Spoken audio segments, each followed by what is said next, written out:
Welcome to the MMHP and the 989. Podcasting from the Michigan Rock Legends Hall of Fame in downtown Bay City. Channeling all styles and eras of Michigan music history. From the city by the bay. And now, Dr. J, Sir Fred, Mr. Mike, and your host, Scott Baker.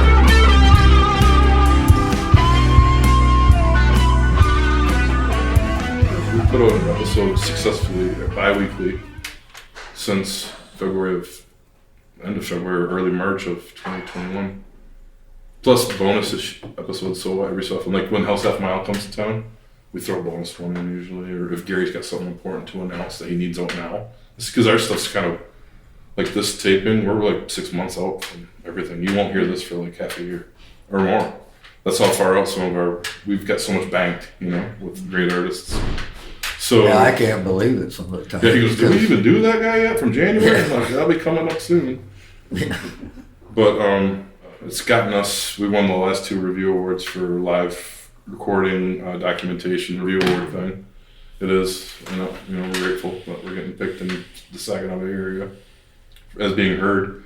But now, and I heard about you guys because I was picking through some stuff and I'm like, I don't know if you guys know the author for Big Star, Rich Topeka. He's out of the Lansing area. I've heard the name for sure. He went through Delta College like I did with the same teachers. We had the same.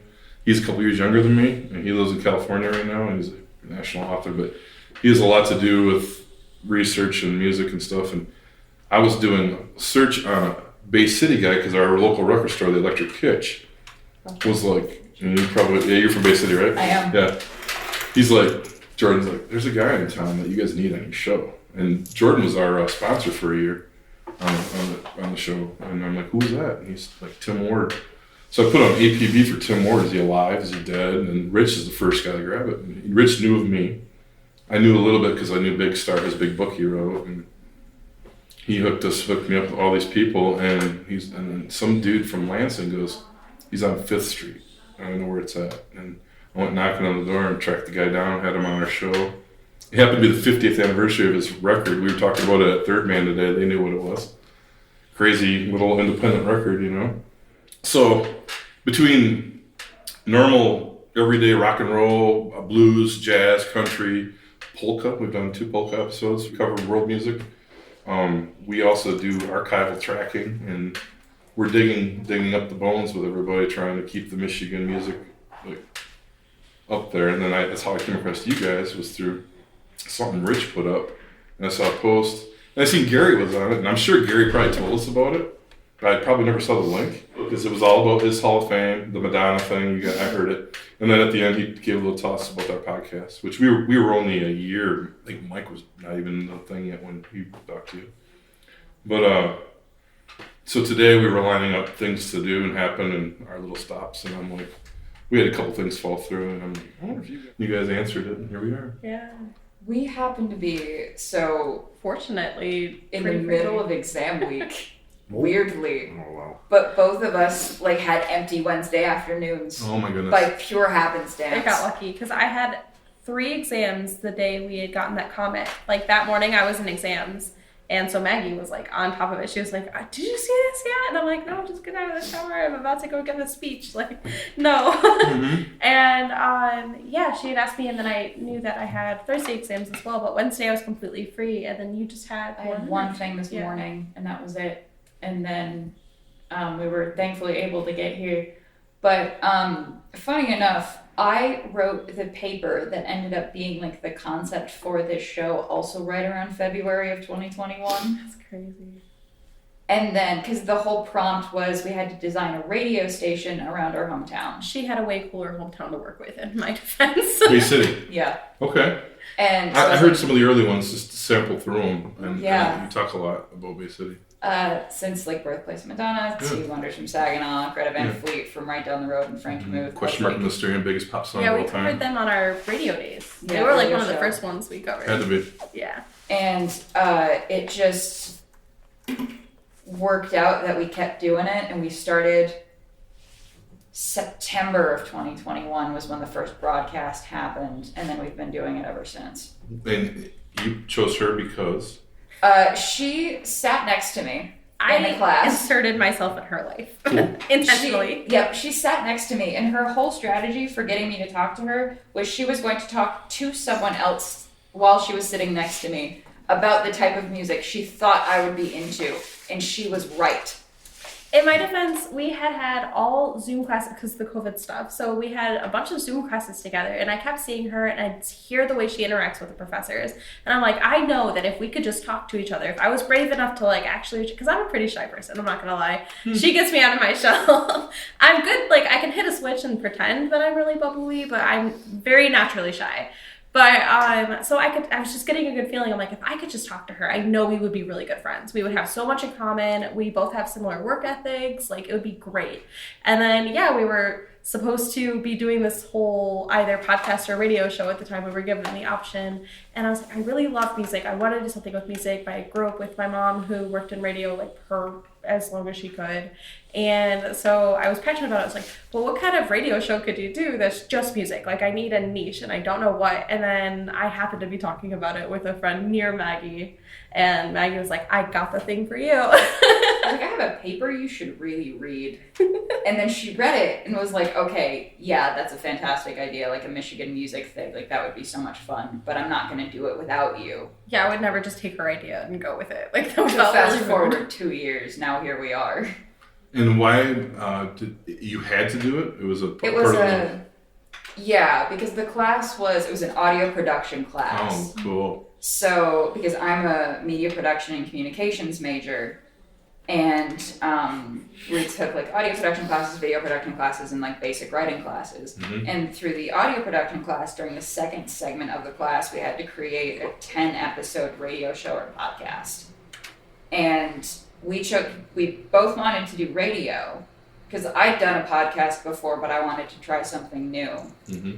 And we just thought it was the right medium for it at the time. And then, of course, scheduling issues happened. Mm-hmm. But after those 10 episodes finished, we kind of looked at each other and were like, yeah, we don't want to stop doing this. Like, we found the thing that we wanted to do and ended up just going as far as we possibly could with it. We're still going, and we graduate in May. And you're going to keep going as long as you can? We're going to try, yeah. Until somebody separates and leaves the area or something? Or? Even then, we've got options. I would say we have pretty decent, I have like my own mic for home, and I feel like you have your own personal mic, so like... You guys do the Zoom thing, which is cool. Yeah.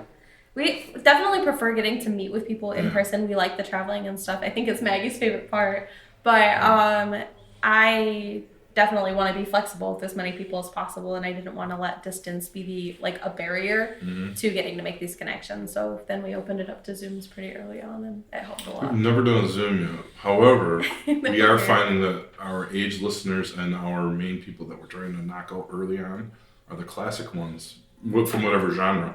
A lot of them don't travel anymore.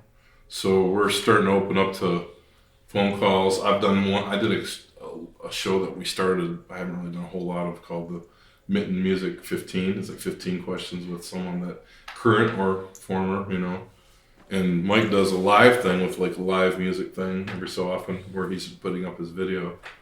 But we just have been throwing around though, we might have to do some traveling to get some of these stories. So today was a good test of the traveling, just to get us on the road and feel it out. And then when this worked out, I'm like, oh wow, this is too cool. Perfect. It was nice. Two music Michigan things. I love it. I think I've traveled more than she has just because scheduling and... The one time I had an opportunity and they canceled it the day before. Oh, really? Yeah, so it was trial and error early on figuring out what our recording setup was going to look like when we traveled. Mm-hmm. Because I had a much smaller recorder than this at the time. And...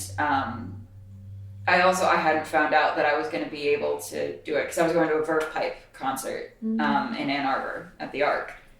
And I found out like a day or two before, had like thrown everything in like my recording bag and like just went to Ann Arbor and like learned some things from that. And then we traveled again, we learned some things again, and now we've kind of polished up where we are.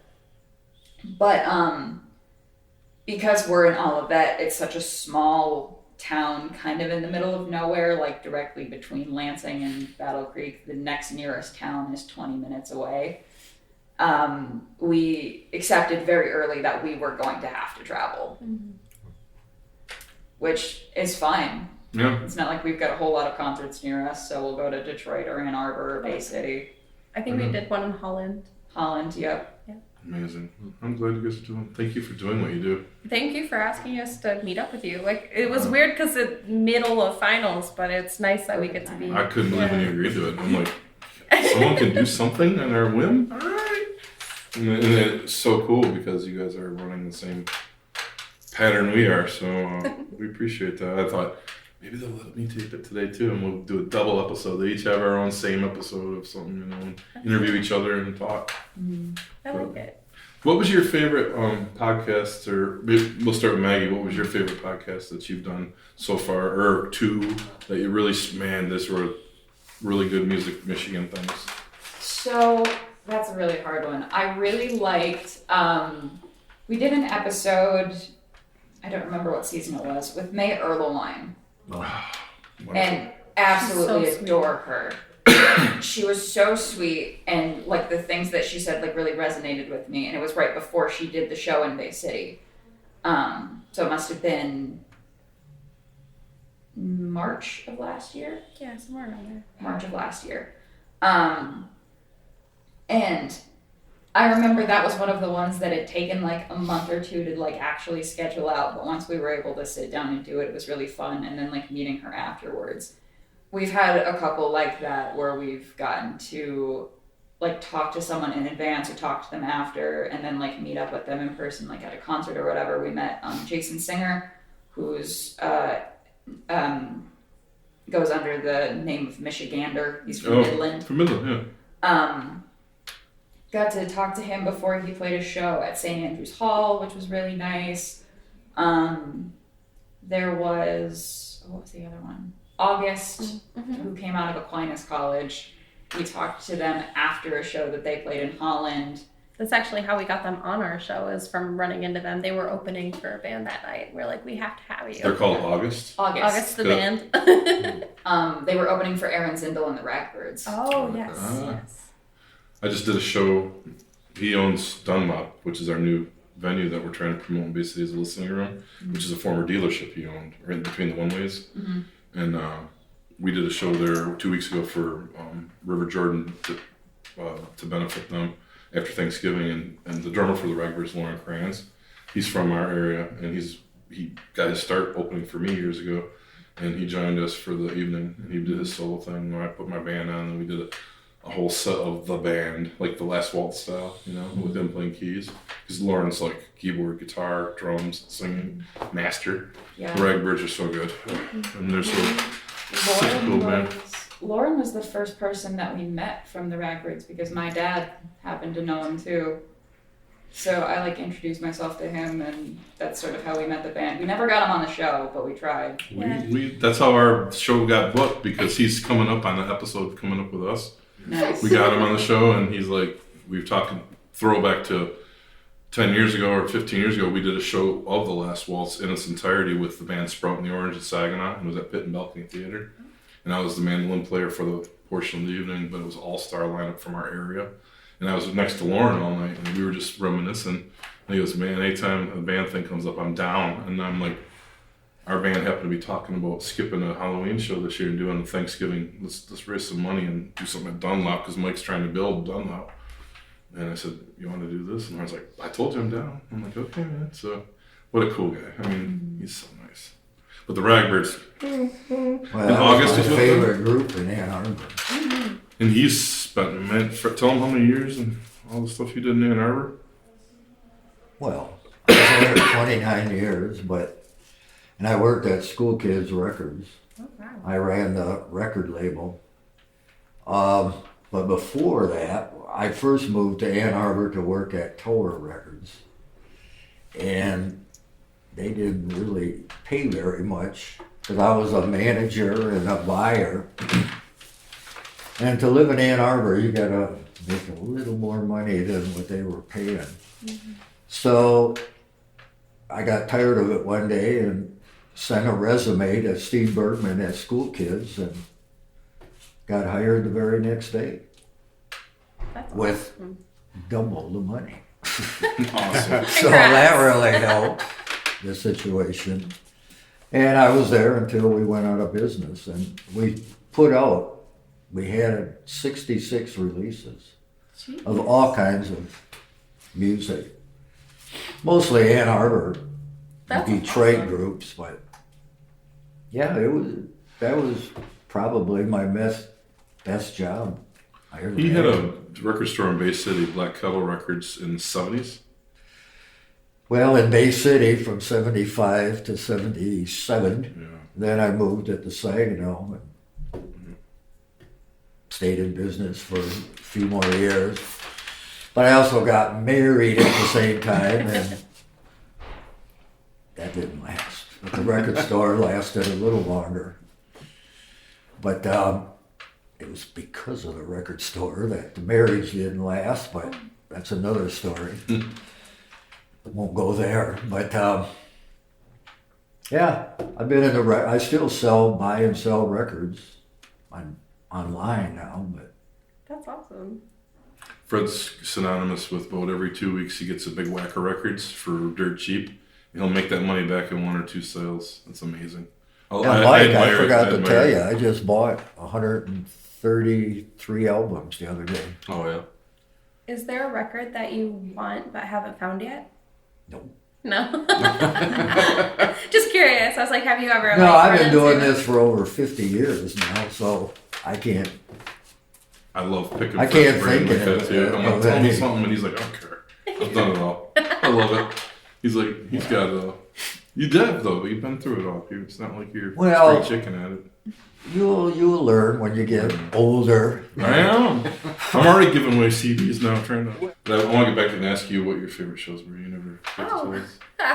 I honestly, it's really hard to pick. I feel like Maggie highlighted a few of my favorites as well, but I guess since you highlighted some of our early stuff, I'll say the recent show we did with the Accidentals. It was one of our Oh, Zoom you You guys interviews. are nailing it. You guys named like all this. Like they just killed us with like 3 words. Yeah. I even like the Accidental. Yeah, They're so wonderful. Yeah. They're great They're people. So sweet. And I was gonna say, even though it was a Zoom meeting, it's probably one of my favorites because without the being in person and having that connection right away, we still felt every bit of the connection, even over Zoom. It was so awesome. They're both great people. Now, the newer stuff you guys have done, we've only had a few where we've done newer people. So we've been mainly going back and highlighting reminiscing stories. We're in the area of where a lot of the classic rock started. So that's a major thing with us. Out of Bay City, Midland, Saginaw area, Thumb, all the way up north. But these guys know the people. So we're lucky they want to come be on our show. So then the crazy sidebar to this is we've had 3 people we've invited, two people we've invited that have passed away before their date came up for the show. And then one right after. And one right after, which is the 3rd one, yeah. So anyway, it's crazy because it's like it made me really I looked at Gary and Gary looked at him and he looked at me like we're capture these stories before they go away. Yeah. You know? That's what it's about. It's like you just took my dad or my grandpa or my relation and you put the book down, let them say their piece, you know. And I think that's where we sit for the podcast in the state, right now anyway. Yeah. So thank you guys for doing all the cool new stuff. 'Cause, No, you know, it's we haven't made it that fast there yet, but we're heading that way. well, no, I'm actually kind of jealous because I feel like we have the opposite, not problem, because it's a great problem to have that we have so many new artists who are up and coming and that we get to highlight. But sometimes I feel like we do have a hard time getting older bands together or just people who were right there when things were being created for the first time or new sounds, because we are 2 college kids and people don't quite take us as seriously sometimes, and it stinks. I get you. The second artist that we talked to was the Verve Pipe. Mhm. And I remember that phone conversation because I was the one who reached out. And my mom always taught me the worst thing anybody can ever tell you is no. Mhm. All you have to do is ask, the worst they can tell you is no. And I was really worried that we weren't going to be taken seriously because we were brand new at that point. We'd barely done anything. And now that we've made it a little bit further, I'm less insecure about that than I was. But it's still like an issue that we've like come across where we tend to reach out to newer acts and younger people because they're coming from a similar place as us. Mm-hmm. And you guys are also in the sweet part of the state where the hotbed is. Honestly, the young hotbed, Traverse City, right on down to Kalamazoo, Ann Arbor. You know, you guys are in the hotbed. I mean, we got our little bit of Detroit, a little bit of Flint. We got all the UP and stuff that what's up there coming this way. But right now, if you talk about modern stuff in the state, it's from Lansing that way. That's So awesome. outside of like Lauren, I mean, Donnie Brown was from Saginaw originally, from the Verve Pipe. He's been on our show. He's a good friend of all of ours. But you guys you're in the moment with the good, you know, the modern stuff and the fresh stuff. So you're in a good spot. Plus, when you say do a college podcast, it's on the radar faster than it's on some kind of historical, like they know the old guys thing. You know what I mean? So good for you guys for nabbing all that cool stuff and keep going, please. And Mikey here, I'm just here. he's our quiet one. You'll hear him pop on the podcast once in a while, giving his background. He's got a million stories though. And, Oh yeah, and no, as well as I he got knows. into music when I was a child. You know, my first memory of music is when I was 2 years old, probably, in a bagpipe band on Borton in Essexville. Would practice on Sundays in front of our house, and I'm like, That is so you know, cool. looking out the window, and what's that noise? You know, what's that beautiful noise? Bagpipes that most people don't think are Yeah. beautiful noise. That's funny because I love bagpipes too, and Oh, it's yeah. from our area Yeah. right there. And my heritage is Scottish and French Canadian. So anyway, and from there, you know, loved music, and the first. I had a bunch of 45s that I don't have anymore, but I still have the first LP I bought in the early 70s, Jimi Hendrix Cry of Love. Yeah. Oh my gosh. Yep, still have it. And from there went on to, I remember one Christmas I got the Aqualung, Jethro Tull Aqualung. I asked for it for Christmas, my parents got it for me. And Christmas Day, my dad's looking at the album and reading the back, and you know, the Ian Anderson has something about and man created God, and he said, Mike, do you believe this stuff? And I said, well, no, I just like the music, and you know, and that's what triggered me into listen to the lyrics. You know, I never really got into the lyrics until my dad questioned the album, and I said, oh, I gotta listen, Okay, not to yeah. the music, the lyrics, and anyway, and from there continued, yeah. And archiving, finding the bootlegs, which was Oh, a big yeah. thing for me in the 90s. While you were at school kids, I was going to all those CD shows in Lansing, Ann Arbor. We went everywhere, and we'd spend. What show in Lansing? Because I put on a CD. record convention in Lansing. Probably yours, not even knowing it. And- This was back, you were, Oh no, this is this in, was in the in the 90s. 70s. This is in the Oh. 90s. Yeah, No. I was like that in the 70s, but no, 90s. I was going after all those CD bootlegs and stuff, and we'd bring a grand every time we go to Yeah, one. that's how we met. Yeah, They're trading. and I love hearing things I hadn't heard. So I was and then I worked with Dick Wagner for 3 years in 99, 2000, actually 2000, 2001, 2002. He closed in 2003, so maybe almost 4 years. It's about 3 years. But anyway, he had me start his archives, going through his old cassette recordings from the 70s and 80s, and he had cassettes going back to 75, like regular cassettes. So I'm hearing Tim Curry and him, you know, writing those Tim Curry albums that everybody adores to this day, and him and Alice Cooper, you know, writing Goes to Hell, and I think there was a demo of them in Hawaii writing Welcome to Nightmare on one of them. That was the one he really wanted me to find, so I don't know. I might have come across it or a copy of it, but little things like that, I was always like, oh my gosh, there's so much gold out here, you know? And working with a legend like him was huge before he moved out. And then working with Larry McRae, I mean, all these years, he's been always our friend from Tri-Cities, and I jumped on his bandwagon early. He got me one of my first shows to jam with anybody. He's just like, Scotty, get over here and play your guitar. I'm like, all right. To this day, he lives 2 miles down around the road from me, so we're always together. But we've got some great connections, but that's why our connections are older, you know. So we're tending to probably head that way with our podcast show, maybe because of that. Mm-hmm. But it makes sense. It's like we like to document, like to archive. All of us are in that mode. Gary's Hall of Fame is just a draw on its own, which you guys know. So, I mean, not having Gary here today is wild because he's, between him and Fred, I'm like, holy, we got two sides of the stone, the yin and the yang. The blues scholar tour guy. I mean, when Fred gets to tell you about his time of managing and playing with Lazy Lester around the world for years, it's tremendous. And then Gary with all the stuff he's done musically to raise awareness for our state and our sound, you know. It's been a pretty cool little thing that we're involved in here. I think that's my favorite part of getting to work with you guys and Gary and us, because the whole reason for us doing what we do is so that we can acknowledge how wonderful Michigan music is and what a big impact it's had on music history in general. Mm-hmm. Absolutely. And being raised in Bay City, like I've always been at least somewhat aware of the local music scene. And I was like, that can't just be a Bay City thing. Like, as special as Bay City is, like, I'm sure those pockets exist elsewhere. And then coming at it from a college student perspective has been a lot of fun. Mm-hmm. Wow. That is awesome, man. Yeah, I love it. You guys get to take your ideas. And a thing I wanted to comment on how cool it is listening to your podcast and hearing you two riff. It's so fitting when you guys are talking, especially early in the show, and then it's like you guys answer each other's ideas when the questions come through, mm-hmm.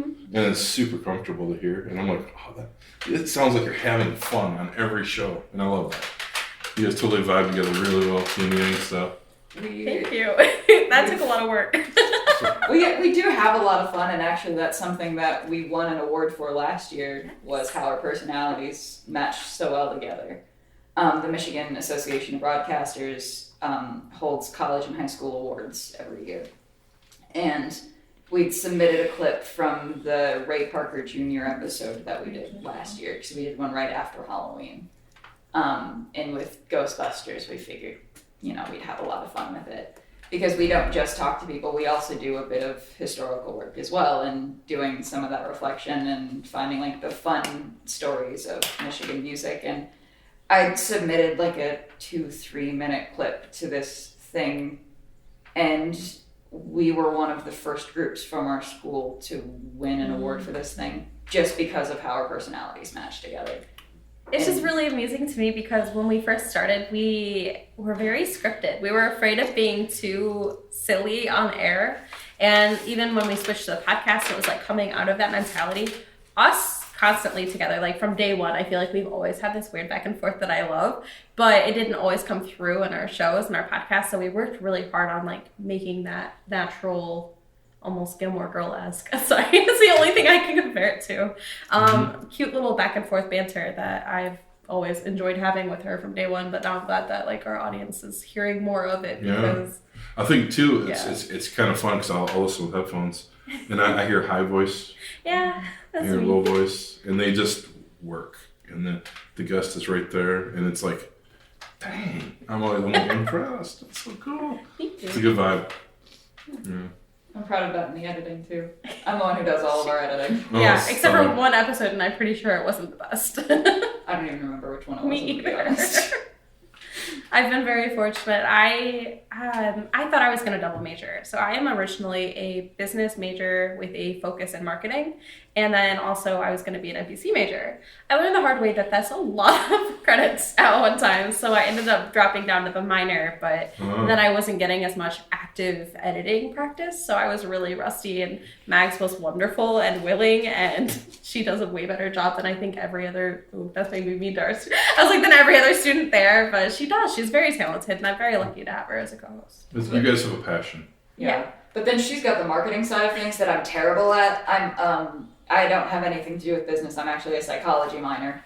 So I know how people work, but I don't know how analytics work or how numbers work. I'm getting better at it just from being in proximity to her. But she's the one who does all of our social media and who looks at all of our numbers. And like, so the way that our talents work together on top of how our personalities work together was definitely like the best part of how it all came together. Your soothing NPR voice and my chipmunks. I'm always spiking the levels because of my laugh at the end. Like, it's so squeaky towards the ends. I find that when you probably use plugins, you know. Yeah. You slap a good plug-in on it and you can clean up the whole room with it. So Nice. that's what we do, and it takes those levels and it limits it just right. It takes, she knows how to do it. I can't tell. I'm way too rusty. I did just enough to get through it, but I'm good. The episode got out on time. I think I was sick. You had a bunch of stuff going on that week because you had enough time to ask me a week ahead. But you definitely knew you were coming down with something or you were really busy. I can't remember what it was, But something happened and I was anticipating it, and that's probably what happened, yeah. Mm-hmm. How often do your episodes come out? Once a week? At that point, it was once a week. Now it's once every other week. We're actually currently going into a hiatus because of Christmas break. We'll be together less, but then that'll give me more time to edit things out and like space some things out. And we've got a couple of things to fill that gap. Mm-hmm. But then going into the spring, right around, I was just looking at the dates for it the other day. I think right around the beginning of February, we'll start releasing every other week again. Yep. This season's been weird but good because it was our first attempt at doing an all interview season. Like Maggie had mentioned before, we did a lot of like music history and then a couple of interviews here and there. This one we were challenging ourselves. We're like, can we hit 10? Can we do all 10 interviews? And then we realized we were seniors and crazy busy, so we also split our season. We normally do 10 a semester, and we ended up doing 5 this semester, and we'll do 5 next semester. I'm an honors student. In my honors, I have to do a thesis to get credit for it. And my thesis is another podcast that I've spent the last semester scripting because it's just going to be me. And it's a history of women in the radio industry in the United States and how they shaped the industry. Yeah. Starting in, I think, 1912. Right on. We've had a few things where we've talked about women writer. We have who's the pair of ladies that Gary always talks about on our podcast from Saginaw News. Like the first big music writers were a pair of ladies in Saginaw, and then Sue White was my mentor. Janet Martineau was one of before Sue White. Janet Martineau before her, yeah. And then those two gals, I can't think of their name. Tracy or Trixie. But I hit another industry lady, Janie Yulsky from Cream Magazine, up about it. She read it, my comment, because we're friends on there. Never replied to me, but I'm like, tell me some more about the ladies in the background. I mean, there had to be. It's amazing how much Michigan had the ladies ahead of everything. Yeah, that's cool. I want to hear that. Yeah. I was going to say, if you need a hand with it, I'll help, but I don't know if I'm allowed to because I don't know what you're allowed or not. I also don't know what I'm allowed to do. Okay. But I did it, so the way that I split up the credits is I spent one semester like doing all the research and scripting and finding people to talk about, and found out that one of the first DJs on air ever was a woman, and it was a completely experimental station, wasn't official in any sense, but like paved the way for DJs in the future, like helped encouraged her husband to like start teaching other people how to do it, like this whole thing.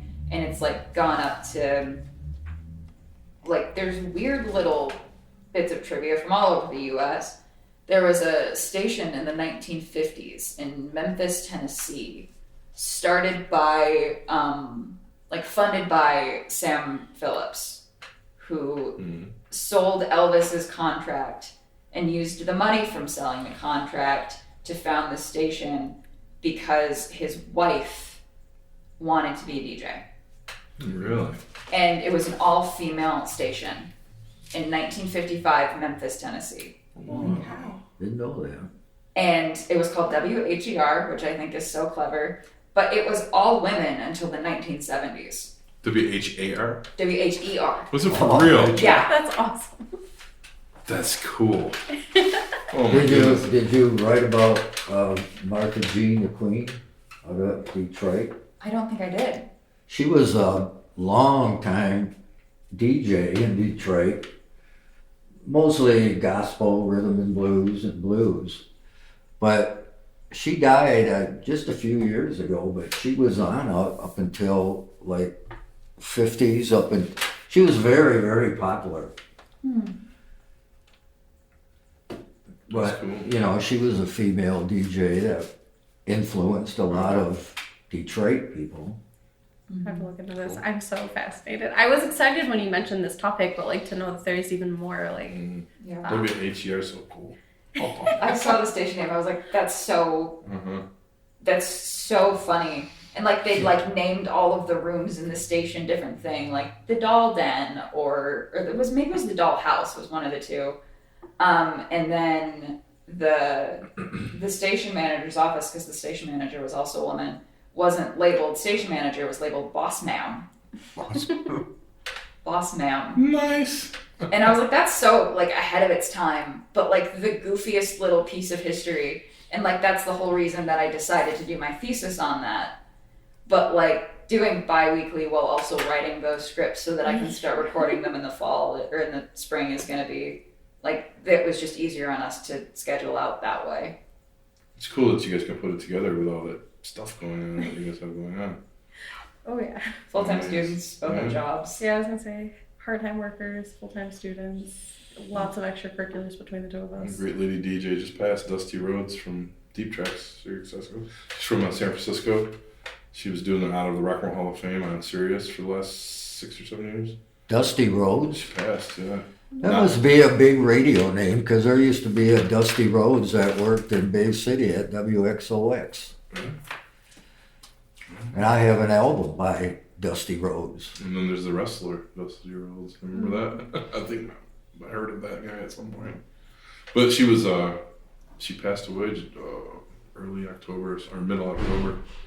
And I was like, oh, she was like, they were like giving like how the XM will give you a little synopsis of their history. She was like the lady on the scene in San Francisco for Jefferson Airplane back in the day, all the Moby Grape, like all the stuff that our poster guy was at. He probably knew her real well. Who's the guy we had on the show? Dennis Lauren. Dennis Lauren, yeah. Like, he's like one of the big, like, Stanley Mouse poster guys, you know, like, big dude. And he's been on our show. He's probably the longest one. We taped in 2 separate episodes. We had a massive rain sleet storm during one, and they wanted to go. And you couldn't hear inside that little place we were recording at the time anyway. But then he came back and did another 2 hours with us, like, later in the year. Yeah, I mean, it was a good show. I mean, all the art and stuff that he's done, people he's connected with. That's another thing we've touched on is the art side of it, you know, radio side of it, not just the musicians. I like that. I have one of his posters. Nice. No, I was thinking, since you were asked them, what was your favorite show? Yeah, what's your Yeah. favorite? I can't think of, because I like them all I know. so far. And I I was trying to sit here thinking of what our was favorite my was. favorite show. I can't. Dennis Lauren, I like that fantastic. one, but Gary brought him in, and you knew him. That's so cool. All you guys know a lot of the same guys. For me, I would think that it wasn't liking a specific show. It's finding out that the things that I did not. Certain podcasts go better than others, and I'm never going to name a name. sure. But some stuff I was not thinking would be a hit with our listeners are our biggest shows. And Gary looks at me and goes, and he's the one that brought him in, like, you know, and I'm like, and if it wasn't the artist or the person or the whoever was on the show, it was how the show came off, like my editing, like one of our biggest shows, I had to edit like an hour. It was an hour of stuff out of it, but like I just remember, oh my gosh, he's got 100 pauses between everything. I'm snapping them together in Pro Tools, you know, and I'm like, when I got done, I'm like, I didn't really care for the show, and within a month, it was the biggest thing we ever had. Everybody knew who he was. I'm like, okay. You'll have to tell me later. Yeah, I will. But, you know, I haven't had a bad show. It's just when I edit a show like that and I think to myself, is this going to be worth this time? You know, I mean, it's cool, but, and it's like, whoa, and then I'm taking right off some crazy stuff. end up being our biggest shows. I don't know. I love them all. I'm just grateful to be doing it. So. I'd love to look back at our numbers because I think our most popular episode was an episode that I was not at all confident with the editing because our recording situation was so weird. It was another one that we traveled for, and we were in a bowling alley. Okay, it was the one I was thinking of. I was like, is it that one? Yeah, because we were in the middle of a bar in a bowling alley, and there was music playing in the background. It was super loud. I lost my voice because of that episode. We have an inside joke that I get laryngitis just about every November. This has been the first November that I didn't get laryngitis in the middle of the show. But I lost my voice because of that episode because we were yelling constantly, and I was really worried about our levels. And there'd been a mishap with our equipment where we only had 3 microphones instead of 4, and it was like, I was like, this isn't going to be popular, like this isn't going to be that good. I think it's still our most popular episode. Amazing how that stuff works out. Like, and then you just trust your instinct by bringing them in the first place. Will this episode work? I mean, it touches on things we talk about. And then you get done with it, and you're like, and then all of a sudden, and you're like, whoa. It just blows my mind. It happens every time. Well, I mean, knock on wood, we don't have a lot of crazy. I need to edit serious or so. I pretty much, we'll have a time where we sit down, hit record, and we'll usually chat. I want to catch that chat because usually stuff drops in that chat that you want to trigger for a question or use later in the show or something. And then I'll introduce the show. And then at the end, we'll clap when we're done with the show. And I'll cut there, but whatever we talk after, we keep running. He always runs video the whole time. And sometimes he'll drop something that's goofy. Or like, I always catch Fred saying something out of the ordinary. Because as soon as you won't hear him for the whole show, and then he says something, and I'll put it right at the very end of after the hand claps and our thank you everybody, all of a sudden it fades in, you'll hear like the rest of our show, like some of the goofy spots. And it took me a while to listen to that part because I usually after the clapping I turn it off. Like a recent one would have been, I got Mike on that one. Oh yeah. Where he's like, yeah, the one dude lost his phone in Ellen's seat there, and he goes, yeah, and you said something, well, that's the fart cushion or something like that, and I put that at the end of the episode. I'm like, I gotta put that on there, man. Make sure they're still paying attention. Yeah, it's all the way to the end. So if you watch our YouTubes, which I edit completely different, I have to edit the show, which goes to our things. Yeah, it takes me double the amount of time to edit every show.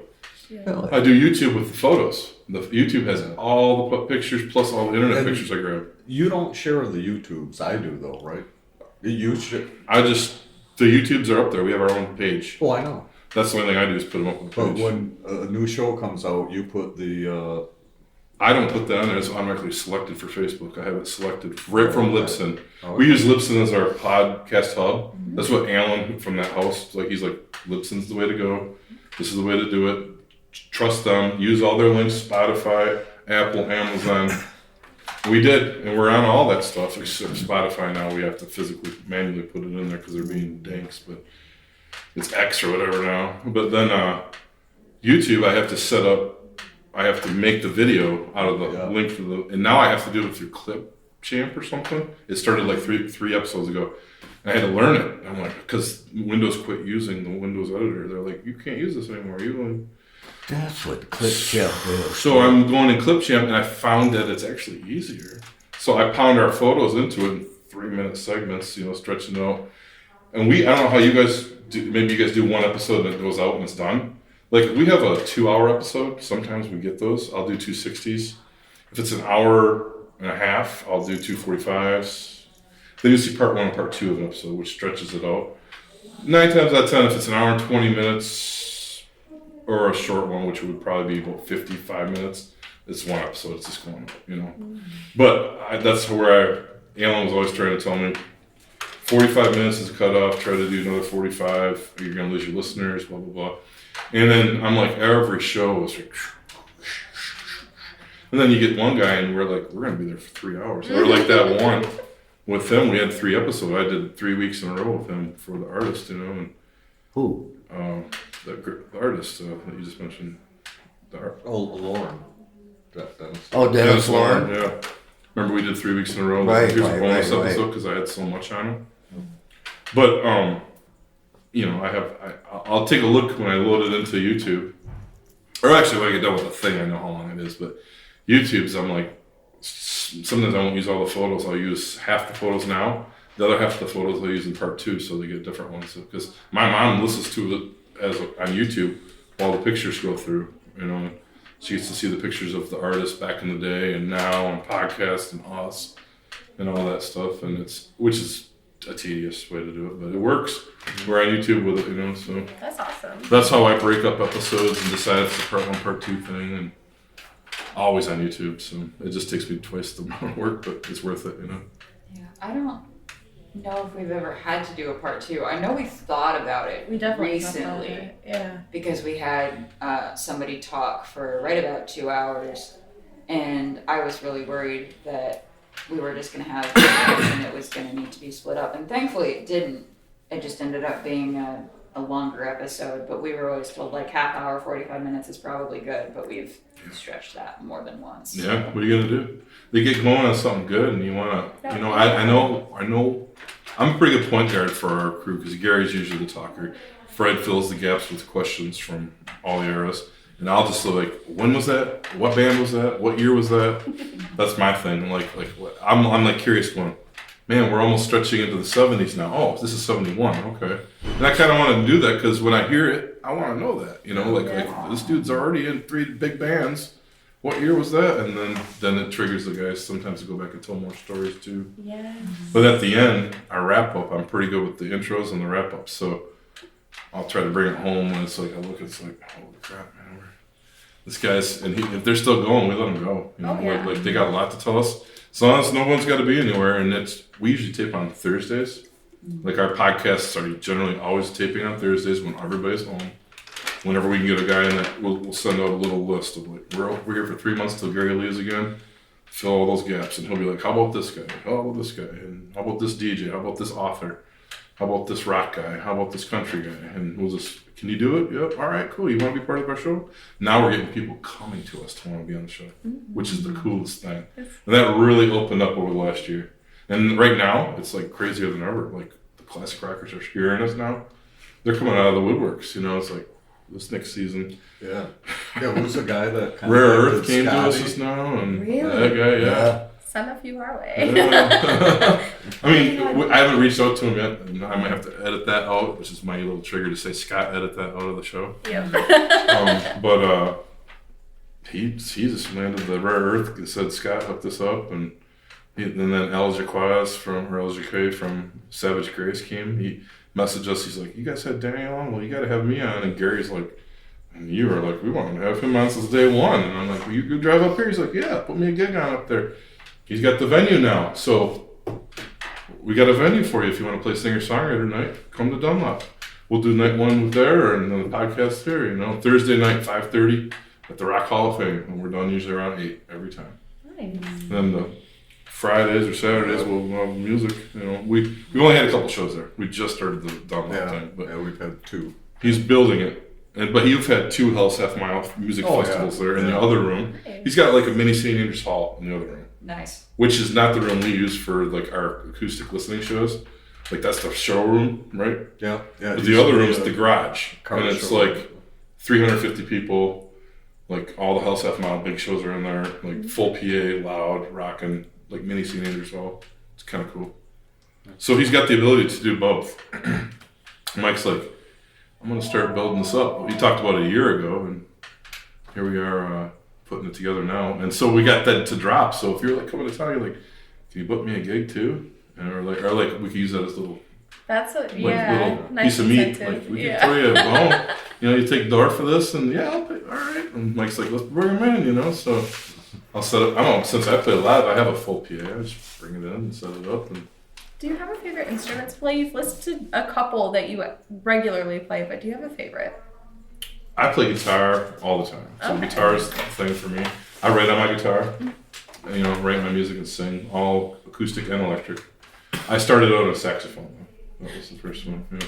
Trumpet. Yeah. And I still can play tenor sax when I want to. Yeah. But my daughter, she's 13. I have 13-year-old twins. My boy's a drummer, and she's a sax player. And my dad was a clarinet player, and he was never national or tour or anything. But he did in high school and they all remembered him. The polka guys in town remember my dad that had school with him. I'm like, cool. But my daughter, I went and had my dad's clarinet put together, and she's starting to learn that. She can learn anything. Like, give her an instrument, I'm like, so where she's starting to learn that, I'm like, she's student assisting in junior high. So she's helping with the saxes, the woodwinds, the clarinets. I'm waiting for her to tell me, give me a flute now, Dad. You know what I mean? Yeah, What's next? And she plays bass. She got a bass. Oh, and that's sweet. my boy's now starting to play guitar. I'm like, oh. But anyway, I like guitar. I can play bass, guitar. I do mandolin on some stuff. I recently got to pull it out for that recent show with the band. That's what made me think to ask you about it. 'Cause Yeah. I was like, you mentioned a couple there. Yeah, I don't do the mandolin a whole lot, but it's fun. I was gonna say, I don't hear a whole lot of people playing mandolin. I remember my dad played mandolin a lot when I was younger, but I don't even know where it is in the house. Mine's all about just the band things. I've never had to pull it out for a regular show, you know. Like when you do a song by the band, like think of them old instruments, you know. Levi will pull up the mandolin, and you get these mitts on a mandolin though, and I'm like, the rehearsals were funny because they're like, you play the A chord on this? I'm like, yeah, I can do an A chord, but you told me the mother chords. I just do them by ear, you know. I'm learning where it's at because a guitar player, that's all I do. So it's in reverse on a mandolin. So I gotta reverse chord patterns, you know. You gotta go this way to that way. But then these things get in the way. They're like this little neck. No, I have the opposite problem. I have really short fingers, so I can't stretch them over the chords without hitting the chords below. I'll mute them, yeah, with the yeah. I started learning with like a 3/4 guitar. Nothing wrong with that. It helps. I never learned how to play guitar, but I learned how to play trombone and piano and handbells. Because I went to Emmanuel Lutheran for elementary and middle school. And those were our options, was like band and handbells and then choir. And so I was able to pick up on the music really quickly, and then more recently learned how to play piano. But I was never confident because all the guitars in our house were full-size guitars, and opposite problem, my hands were too small. Yep. That guy. My hand's small too. No. He is a washboard player, if you haven't heard that on any episode or talked to him yet. And he's synonymous for it. And we've teased him since day one, me and Gary. And then Mike came along and started laughing with us. But then he started playing in my episodes, and it's like, we just shut up. We're like, Fred's the real deal on this stuff. There's no joking. If you're a real washboard player, you know what you're talking about. I got to jam with him. We got to sit in with somebody that came to town. And we're all just listening to Fred. There's something about it. And you toured the world with Lazy Lester playing washboard. How many times? How many years? Please tell me more about 17. 17 years. that. No, 17 times. 17 to world Europe. tours, yeah. Oh, okay. And you're a road manager as well as the Booked all the gigs. and booking agent. Washboard player. I'm gonna need some clips of this, please. Oh, you gotta, yeah. Well, there's some pictures of Fred. Well, there's videos on YouTube. You played a lot in Ann Arbor with the AAA. Yeah, well, for the last 20 years, I lived in Ann Arbor, and I switched from blues because Lazy Lester moved to California. So I was playing with Caribbean music. Oh. And that's where I got the name Scratcher Man. Because Trinidad AAA had the Scratcher Man, you know, the whatever you call those things. Yeah, I love those things. And they called him the Scratcher Man. And so they started to call me that. So I like it. I said, wow, that's finally a nickname I like. And it's like when Fred wants to come out of his shell, he'll send us some great old photo that he posts of him on stage with somebody with like, Johnny Winter. yeah, everybody. Johnny Winter, and who else do you know? Well, a lot of Washboard will take you places. Yeah. Yeah. Apparently. All you need is rhythm and a well, washboard. who would have thought? I To know. tell you the truth, I should have been. It's beautiful. But I started out on drums in junior high, but 1967, I was asked to be in a jug band, and there was, in the corner of the basement, was a washboard. So I went over there and picked it up, and the guitar player gave me some guitar picks, and that was it. That's so cool. I love that story. That changed my whole career, to tell you the truth, because I went to college because I was working at a men's clothing, so I wanted to move up the ladder. What year? What year? Yeah. 67, 68. Okay. Well, 67, because that's when I got in the jug band and Yep. found the washboard. Okay. So from then on, that was it. I didn't want to be a suit salesman or nothing. I just wanted to be a washboard player. I love that. Fred's got kind of his own episode. Like our first 2 episodes, like the first one we decided to talk to Gary and the Hall of Fame stuff. And the second one was all about Fred and his history of it all. And we didn't do one with me till the start of season 4 this year. I talked about the new record purpose. They were like, we're going to do one on the new record. I'm like, I don't want the podcast to contrast just because I'm, that guy, but Gary and him are like, no, let's talk about your new album. That's awesome. Awesome album, yeah. Well, thank you. It's a purpose. It's a concept record in the vein of like a good Pink Floyd album or something, where it's one song flows. We listened to Pink Floyd on the way here. And Pink Floyd was one of my top 5 played artists And in I- Spotify rap this year. that's awesome. And I only say that Floyd, and it's not, there is Floydy moments, but I only say that because they know how to make a concept album. Oh, Yeah. Like you think of their stuff flowing together, every song, That's how this album was. But it's all about different points of life, finding your purpose. Whether you're an 8th grader becoming a high schooler, whether you're just getting into the business world out of college, whether you're turning 30 into 40 and you're changing careers, or midlife crisis, 50, 70, 80-year-old guys or ladies losing their sibling or their significant other, and then you find another purpose, So I wrote on all those stages, and it kind of goes up and takes off in that way. I appreciate you saying that. But they did my show was kind of that one, but you can hear a lot on Freddie on episode 2. And then we did a separate, which is screwed up because I did a video for the School Kids record episode. Gary was gone before Mike got on. And him and I wanted to tape. That one. And I'm like, well, let's do a School Kids record. It's just you and I talking. This would have been our 8th or 9th show or something, or 10th or 11th. And we go and did it. And I remember when I put it out, it's out there like in order on our Libsyn. And one day I started going through earlier this year. I found out it wasn't even on YouTube, and I know I did it. Oh, wow. So because I never really check, if it goes out, So I had to make a whole new video. So it popped out like in March or something. So I it's got on to sneak it YouTube? on there. Oh, that, okay. Yeah, so it's out of sequence because YouTube wouldn't put it, even though I labeled it with the number and all that. YouTube wouldn't Maybe play it. it's because of a record label, or? No, it's because it fell on that date, on that time of that day. And it's like, but anyway, his School Kids record podcast is fabulous too. A lot of history there. Tell them about, though, how you put together the Ann Arbor Blues Fest. And that was the number 3 one there, or 4 one there. How many years of that? You got to do the 1973 one? Well, it was in 1973, and I was living in Saginaw, because that's where I was born and raised, and I came down, and I was managing all the Detroit blues guys.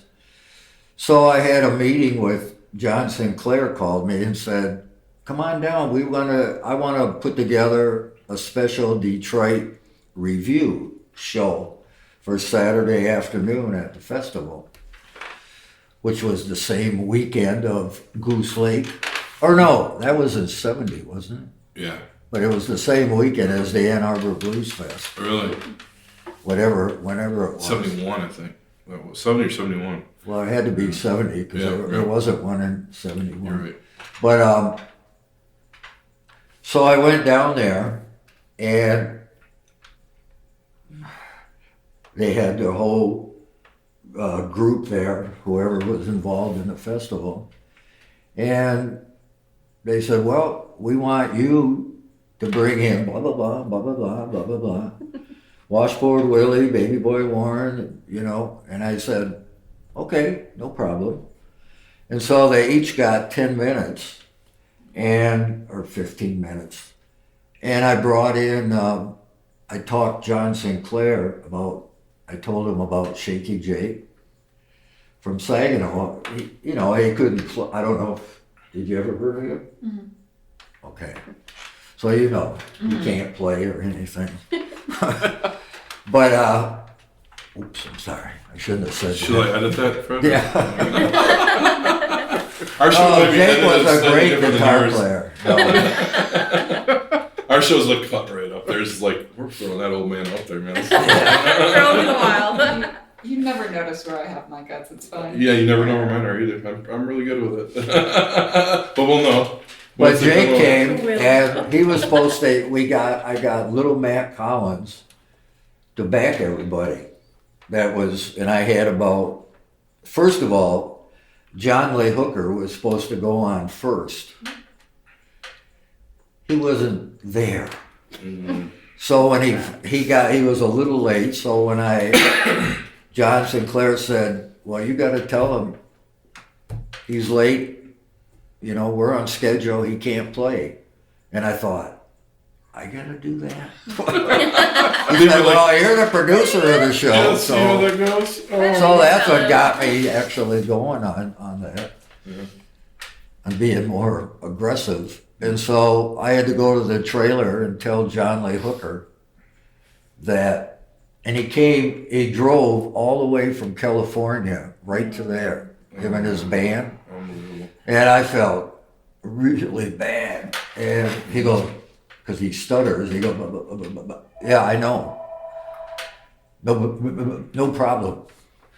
And so we decided, I said, look, man, I told John and Peter Andrews, who was the other producer, I said, they drove all the way from California.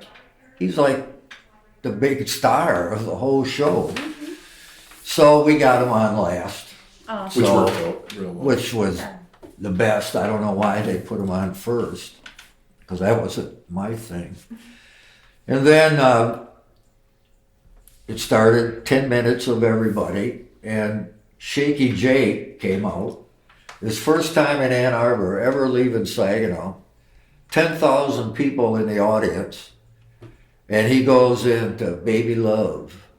And then he goes, and only his songs only last 30 seconds, 40 seconds. Even though I told him before the show, I said, Jake, man, you gotta sing these songs and make them last over at least a minute. And he goes, "Woo." And so he did Hippie Girl Laying in the Grass. And her boyfriend, you know, she's by her boyfriend, and he's just looking out in the audience and making up all the lyrics.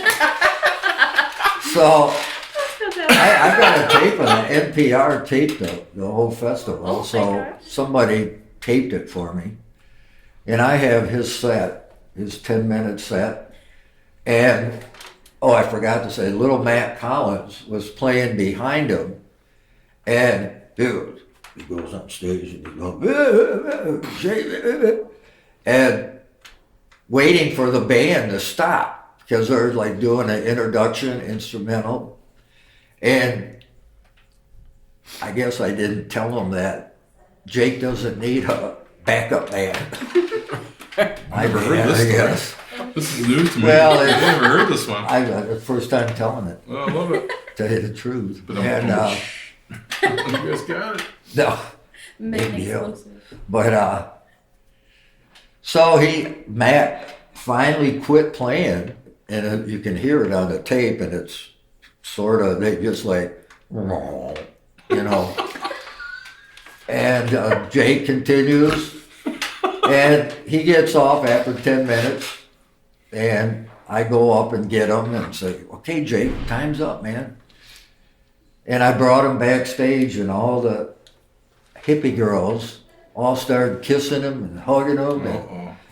And I'm going, he goes, Fred, I ain't never going back to Saginaw. And he never did. Never did. He died in it. Well, he came back to visit family, but Oh my God. never moved back to Saginaw. There's your song. Ain't never going back to Saginaw. And then right after him was One String Sam, who played one string guitar.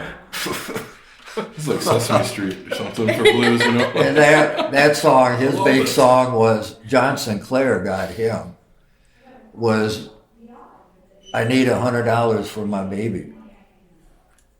It says, John Sinclair found him, and so, had to be part of the show. And then the rest He got was one song when he went up there? It stayed to one tune? for 10 minutes. One tune, one string, 10 minutes. We With got one breaking string, news from man. 1973 going on. Yeah. I had no clue. This is And great. then at the end, or Bobo Jenkins was supposed to go on first.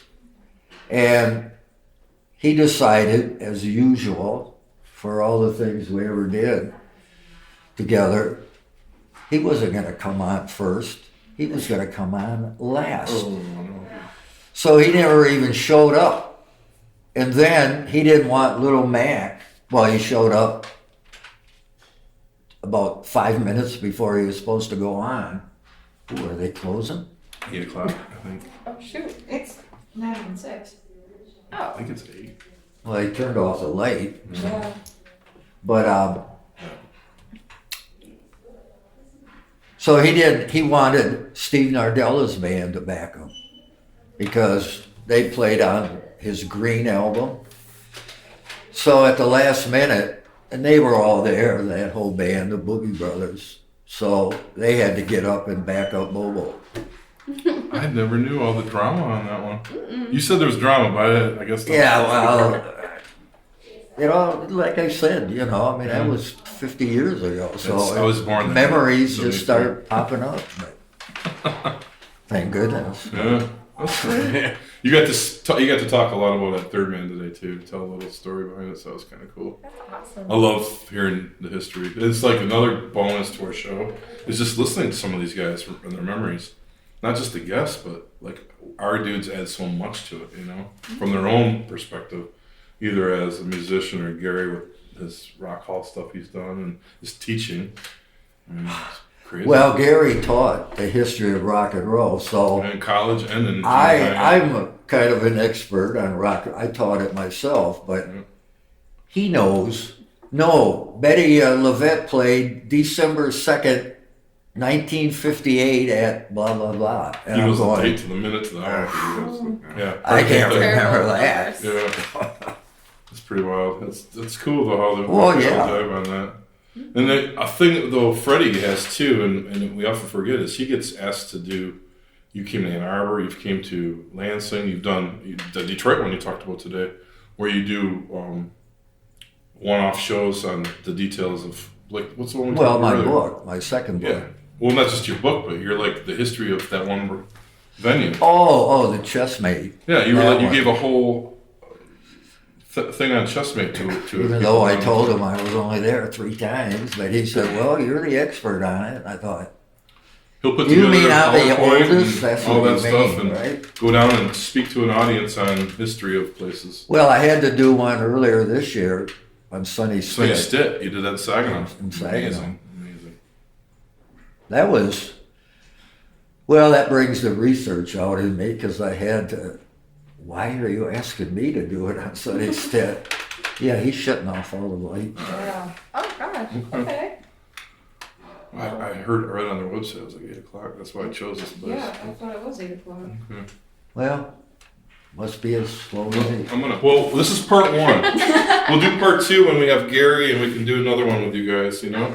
I got questions I want to ask you guys about, so sorry about that. Well, we tried. That's fine. We got a lot. I mean, Yes, we it can saves a lot of good episode 1 information. and we'll do another episode together. Maybe we can tag team an artist together. Maybe. That would be fun.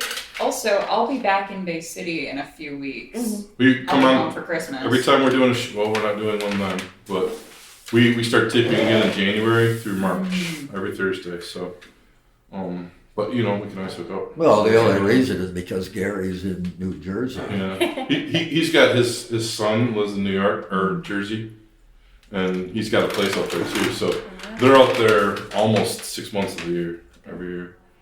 And Seems like he's going going more. more. Yeah, which is fine. I mean, thank God we got backlog on our shows, But I'm trying things like this too to see how it's going to work, Freddie and I initially did a few by ourselves. Gary and I this year did one with all these guys. You were at a concert, you were sick. You were in Ann Arbor getting your heart worked on. Oh, yeah. Out of the blue. So we interviewed Robert Martin from the Review magazine.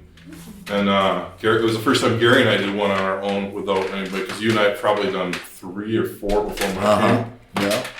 In the first season. But I'm like, we still have our way of doing it, but I kind of put the kibosh to even trying it, because it's so much better when all 4 of us are together. Yeah. I mean... Well, because like we just witnessed, you guys trigger memories from each other, and then a whole new thing that you've never heard before gets unlocked. It's a better show when we're all together, for sure. Yeah.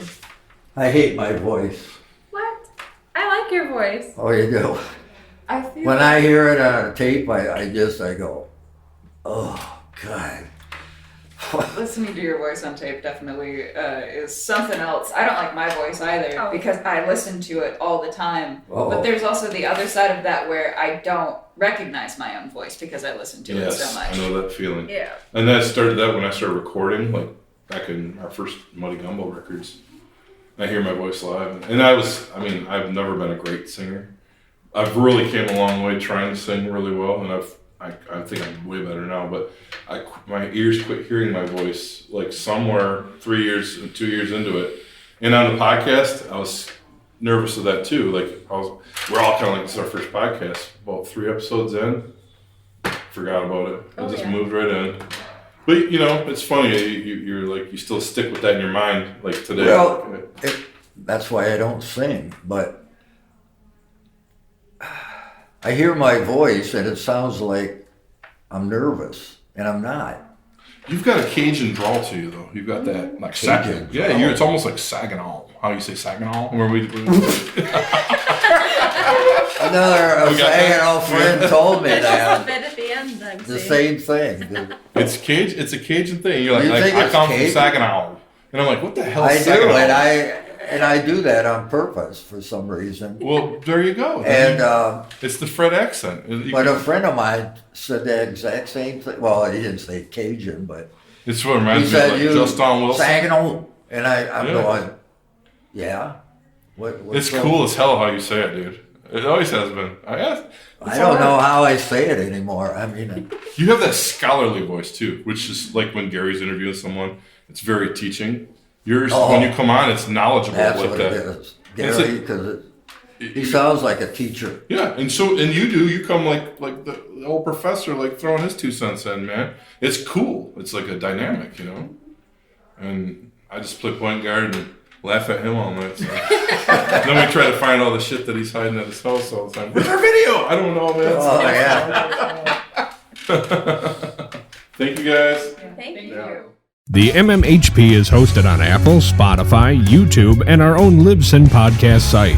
You can also search MMHP989 on Facebook for up-to-the-minute information, as well as both Dr. J and Sir Fred's album picks of the week, posted every weekend. Don't forget to look for Mr. Mike's local music live series, posted frequently on MMHP's Facebook hub, as well as Scott's Mid-Mitten 15 from Harvest Canteen, featuring one-on-one interviews with Michigan music artists.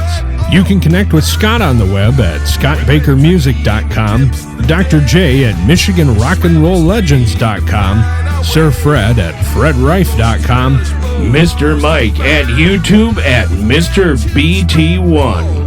That's MRBTEE and the number 1. Brought to you by Michigan Rock and Roll Legends, located both inside the Bay County Historical Museum on Washington Avenue, as well as Scotty's Sandbar on Evergreen Drive at the Bay City Middle Ground. On behalf of our hosts, Dr. J, Sir Fred, Mr. Mike, and myself, this podcast wouldn't have been here without the voice of the MMHP, Mr. Eddie Switek, the generosity of the Bay County Historical Museum, which hosts the Rock and Roll Legends Hall of Fame, as well as this podcast, Mr. Alan Garcia, all of our guests, and especially to the listeners. We want to thank you